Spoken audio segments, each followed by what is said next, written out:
What are value streams? Today's 5 minute short. Hi, I'm Joshua Barnes and I'm joined by Al Shalloway.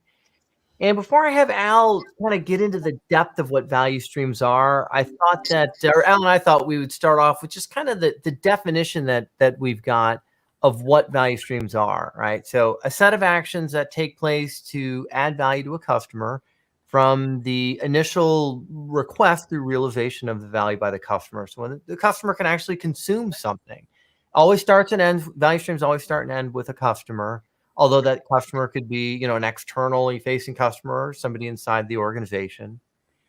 And the thing I think we'll have Al kind of get into the depth on is a value stream is more about the flow of the work, not the people doing the work. So Al, why don't you take it over? Yeah, there are a couple of reasons why we talk about it's the flow of work, not the people doing the work, because you really this is one of the big shifts in lean is you stop Mm. managing people, you look at the workflow, the environment that works in, and it's not because people aren't important, it's actually because we trust people. So we don't need to manage them, but we need to make that workflows okay. So uh, this is an old definition, not one we came up with. I don't like redefining things, although that seems to be in vogue in the agile space, but this what Joshua said is basically the definition of value streams. Now, there are different kinds of value streams, and this is important.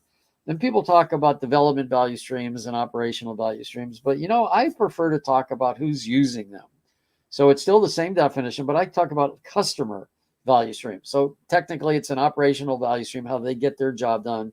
Operational value stream just means I'm doing it to get value. I'm using existing things. And a customer value stream is really an operational value stream of the customer. And this is actually an important distinction because the way you make innovation or you improve customers' life is, well, you maybe lower the price. If you're talking about having better products, it's by having better value streams for the customer. So there's fewer delays, you're not on hold, you don't have to go, like if you're calling for an air conditioning appliance improvement, you don't want them to have to come out 3 or 4 times. There's all that delay and all that time. Okay. So customer value streams are important. And there's actually something we call the customer journey, which is interesting. It's not a value stream, but it's how the customer's value stream interacts with our system. Uh, and you can actually innovate customers' work, how they get their work done by attending to the customer journey, how they interact with our system. So we can actually use value streams to create innovation by looking at how do we improve the customer's value stream. And we do that by creating a system that improves the customer journey and influences them. Now, the common value stream that people talk about is what's called the development value stream. It's the way our developers the make the Yeah. system that has the customer journey interaction and all that. They're also then, I just call them support. They're really the operational value streams internally. Like how do we sell it? How do we maintain it? How do we put it on our servers? How do we support it? All that. And in my mind, again, it's all value streams, but I like to think of two different kinds of support value streams. One is what am I doing that supports the customer? So, like, those are all the things I just mentioned, either selling it, delivering it, whatever. There's another kind of value stream, however, which is called internal support, like HR, legal, and all that. They have value streams too. And sometimes we write systems for them, sometimes we buy systems for them.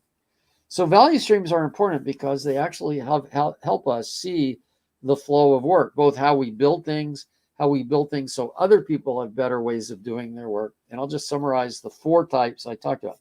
All value streams, all start and end with a customer, or start with the idea and then getting the value. Uh, so there's the customer value stream, which is a kind of operational value stream that the customer does to get value from the system we built. There's the support or the internal operational value streams, which can either be of support type, of which there's several of those, and they could be support of the customer, or they can be HR, legal, stuff like that. And then there's development value streams that build all these. And the reason I like to think about this, it's not that everything you do has a value stream or is worthy of thinking about it as a value stream. For example, creating strategies and things like that.